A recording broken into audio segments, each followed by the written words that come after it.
L'Afrique, avec ses réserves d'or, de diamants, d'uranium et j'en passe, est certainement le continent le plus riche de la planète. Et pourtant, la moitié des gens les plus défavorisés du monde vivent en Afrique subsaharienne. Alors ça va pas vous plaire, hein. Mais la France n'y est pas pour rien. Stop! Il y a des sujets dont on ne peut pas parler, et d'autres, il vaut mieux pas. Ah bon? Comme lequel? Bah, par exemple, le conflit. La barbe! La France est un des pays les plus riches du monde alors qu'elle n'a quasiment aucune ressource sur ses terres. Pourtant, la plupart de nos entreprises comme Areva ou Total vendent de l'énergie. Alors je vous le dis tout de go. Hein. C'est un putain de hold-up! Si les pays d'Afrique vendaient et exploitaient eux-mêmes leur production, ils deviendraient les rois du monde! Alors comment on s'y est pris? C'est très simple. Au début de la décolonisation, on a placé des pions à la tête des pays pour servir nos intérêts. Et le jour où ils sont plus d'accord... Bon, monsieur le prince président Bandigou, on vient de découvrir du coltan dans votre pays, j'ai une proposition à vous faire. Je vous propose d'exploiter ces mines à votre place, qu'est-ce que vous en pensez? Mon pays est un pays libre, qui s'est affranchi de tous ses anciens colonisateurs. Je vous propose un contrat sur 100 ans, non renégociable, mais en échange, une belle valise de billets. Ces richesses appartiennent à mon peuple.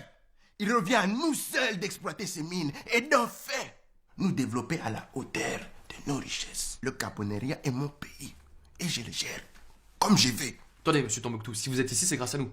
Vous seriez pas le premier dictateur qu'on renverse. On est d'accord avec ça ou pas? Vous voulez vous retrouver dans Paris avant des petites tours Eiffel à la sauvette? Attendez, va pour une concession sur 100 ans.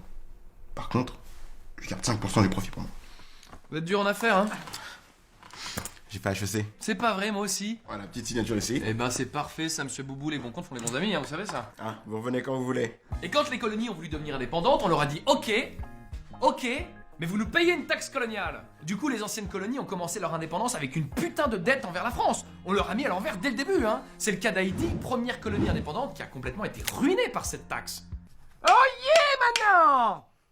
Mais vous êtes qui? Je suis le chevalier Bertrand Floutard et je viens acquérir vos impôts pour le seigneur.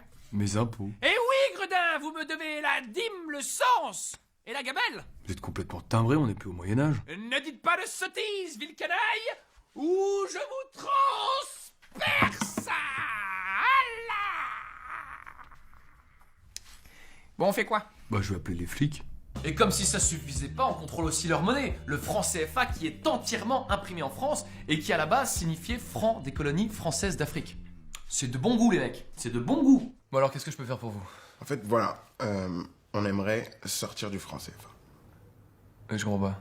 On aimerait avoir notre propre monnaie, pas la Banque de France, quoi. Mais ça d'accord, mais pourquoi? Pour nous développer, pour construire des usines, pour avoir des infrastructures, connaître la croissance, quoi. Mais je vous dis, vous avez pas besoin de vous développer, vous avez le soleil. Eh, c'est quand même bien le soleil. Écoute-moi hein. bien. Il est où mon argent? Tu vas me rendre mon argent. Tu veux que je te gifle?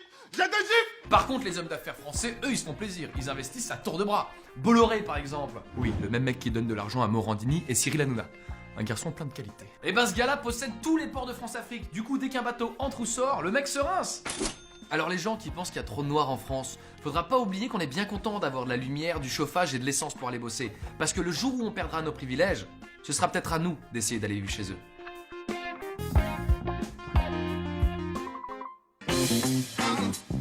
La barre!